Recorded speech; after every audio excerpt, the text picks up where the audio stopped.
listener production. Hey, Sacha Barbour Gatt with you. Welcome to this bonus episode of The Briefing.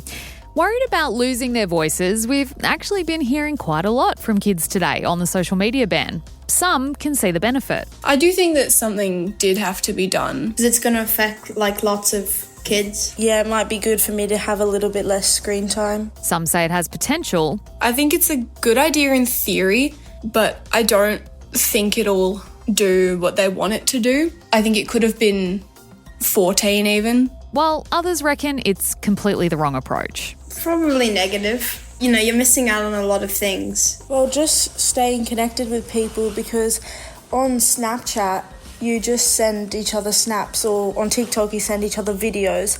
It's very, considered weird if you randomly text someone and say hi. With all that said, how are parents and teachers feeling about today's world-first social media ban coming into force?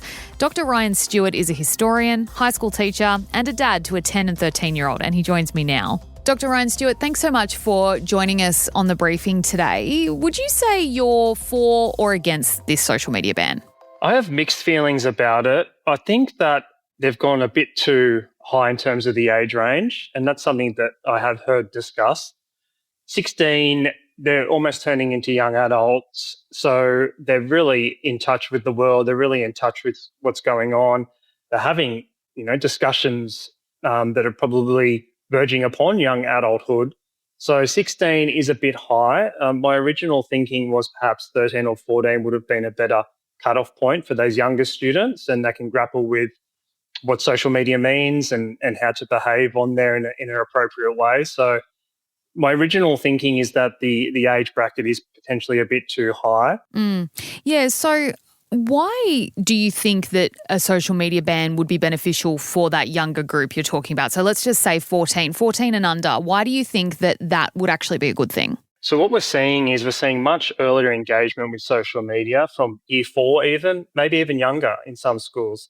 And that comes back to parental responsibility too. And I know lots of primary schools are really chasing their tails trying to manage social media, particularly Snapchat, from year 4 really. And that's something that I've seen as a parent, my wife and I have seen as parents. So the fact that it's happening younger and the fact that it's causing issues with group chats, particularly in those younger years, and also students are getting pressured to have social media at a younger age. So that all factors into my thinking that the younger age group is particularly vulnerable, and there is a lot of pressure for them to engage with social media.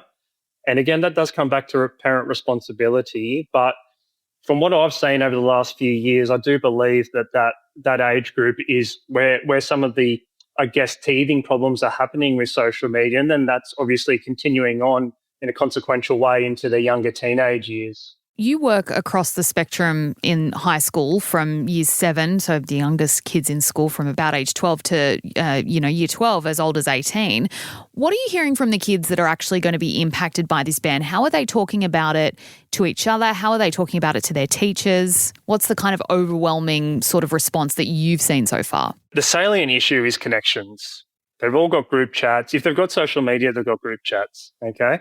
Now, I know group chats can be polarising, people being included, people not being included, people being kicked out. Of course, all those social issues within social media occur, but connections is the issue, the salient issue. Immediately, they're going to lose those group chats. They're going to lose those saved videos that they might have been using for productive reasons. So there's those factors at play also. And obviously, there's been a focus to move their group chats to a platform that isn't affected, and that's great. But because they're young people and, early teenagers, do they have the capacity and the maturity to maneuver all their resources and all their chats and all their connections to a safe area where they can continue to be connected? In this day and age, and, I'm talking as a person that grew up in the 80s, obviously there's less opportunity to be outdoors and connect in a safe way interpersonally just because of safety concerns, let's be honest. And so the connections are happening online. Look, it'll take a little while for them to navigate this, but as long as they can find a safe place to continue those connections, then it will be fine. I just do worry a little bit about the students that really rely on those online connections and those online group chats. And I just hope they're okay as they transition to a new platform. Can they carry all the same connections over? Are you seeing them talk about wanting to find ways to skirt the ban? We're hearing all sorts of tactics now that the ban is coming into force. You know, people using their parents to do the Face ID, people even asking their sport coaches or their dance teachers to do it. You know, these new platforms that are springing up, which we know the government has in their sights. But is the attitude as well just kind of like, well, we'll just find another way to share our photos and videos and we'll find a new platform to do it on? There is that. And when I have asked, are you moving everything to a certain chat platform where it is still ongoing, they have all sort of said, yes, we're doing it, but they don't give me much more information. So in their own little worlds, I'm sure they're coming up with some schemes. I do think it comes back to parental responsibility, and it goes back to what the current issue is. And the current issue is some parents are giving their children social media too early. And let's be honest, this has created all these problems. And so when we go back to, say, year 4, which I have experienced through my own children being pressured to have socials from year 4, I'm sure that those issues with parental responsibility will continue on in terms of parents allowing students to skirt it, even at that young age. They have talked a lot about the AI facial recognition. It's a bit of an unknown to them, as it is for all of us. So they have talked about that. But I guess the paramount issue, again, will come back to parental responsibility. And if the parents assist them, or at least are aware that they're skirting it, then that will allow these, I guess, fake profiles to exist. So I do think, as a parent and a teacher, we'll come back to parental responsibility. Which is kind of almost what this ban is trying to avoid, right? Like, it's just saying, hey, it's the law. Kids can't be on social media. But it's always been a fact that parents ultimately do get the say when their children are, especially under the age of 16, they might not have their own devices or they might still being monitored by their parents. So it's interesting that you raised that point about parental responsibility. I'm interested if your own children who are 13 and 10 and the students you teach, do they understand why this ban is happening? Like, can they see that it's designed in principle to help them avoid harm? I don't think primary school students are fully cognizant. I do think younger teenagers are, and particularly because of tragedies that have made the media, both here and overseas, with social media being so harmful and leading students to do the unthinkable. That has really become a feature of recent news stories in the last couple of years in relation to social media. So I think younger teenagers are aware of that, and schools do talk about that. So if I could put it in an age bracket, perhaps the 12 to 14-year-olds are aware of that, particularly because some of those really terrible tragedies have come from that age group. But the primary school students, I think, are a little bit, I guess, uncertain about why it's happening because, they're younger, they're immature, and they're using it for, I guess, fun and connections and chats rather than what may be, I guess, more insidious purposes that are used when the students get a bit older. As a teacher, what are you hoping will come out of this ban? I hope for more interpersonal connections. I hope for more, sorry to use a cliche, and I know it's bandied around a lot at the moment, but outdoor activities. So I do hope that and that's one of the aims, isn't it? And I do hope for less bullying. I do hope for more social cohesion. The other issue we haven't talked about, though, is we do have to raise the spectre of potential censorship. I do know that a lot of students access news stories and access even trivial things like cooking videos, stuff related to their hobbies through socials. And I do worry, if we just quickly cross over to the UK, they are, looking to bring in voting for 16-year-olds. So how does that marry up with our social media laws banning students and students potentially voting in the UK at age 16? So I think we need to consider all that and look at the holistic picture, and then we can make a more informed decision. How have your colleagues and staff and parents as well been talking about this ban?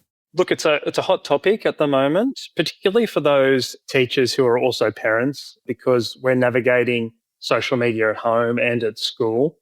There's a big discussion among parents ongoing across all aspects of life about when do we give social media to our kids. Just to go back to my previous point, there is immense pressure, and I mean immense, coming from schools, peer pressure from fellow students who have been able to access social media to get certain platforms for group chats that may be across a whole year group. And then within that, we start to see those problems that emerge later on, the bullying, the harassment. And so going back to that previous point, I do think one of the key issues is that it's just starting too early. And, we might think back to our youth. What were we doing in year 4? Let's be honest. What was I doing in year 4 in the early 90s? I wasn't engaging that sort of behaviour in a social capacity, which is what online platforms allow. So it's a different world, and we've created this world, right? So now we've got to manage it. And I do worry about students who are really existing socially on those connections online. How is that going to play out for them once that's taken away? So we've got to put some wellbeing strategies in place for them too. Yeah, well, speaking of, and before we let you go, I'm keen to know, you come from a unique perspective as someone who is both a parent and a teacher. What's the best way that a fellow parent listening or a teacher, what are some strategies they could use to talk to their kids and the kids in their lives about this? First thing, if they do have social media, I'd encourage them to look for the platforms that are still existing and to move everything on there as soon as possible to make sure that that has been created. So you're not going to miss out on all those key connections, but also encourage them to look at other platforms where they can gain, online resources for the hobbies they might want to pursue. Like I said before, they might be using socials at the moment to collect cooking videos, which is great. So they've got to look for other platforms. Basically, you've got to make the transition and tell your child or your student to really put things in place now with all your friends and all your connections. So you've got the place to go to so you can maintain those connections and maintain a healthy presence on the internet and not feel isolated. That's one of my concerns, and not to feel isolated. The other thing, like I said before, where are you going to get your news sources from now? Are you going to go back to watching TV? So think about some online sites that you can start to curate, and maybe with your child, so they can access some really safe news sites in order for them to stay abreast of what's happening in the world. Dr. Ryan Stewart, thanks so much for your insights. We really appreciate hearing them on the briefing. Okay, thank you for having me. That was Dr. Ryan Stewart speaking with me there. And if you haven't already listened to today's main ep, be sure to check it out to hear from one of the teens who's actually challenging the ban in the High Court. And that is it for this episode of The Briefing. Thanks so much for listening. I'm Sacha Barbour Gatt. We'll see you next time.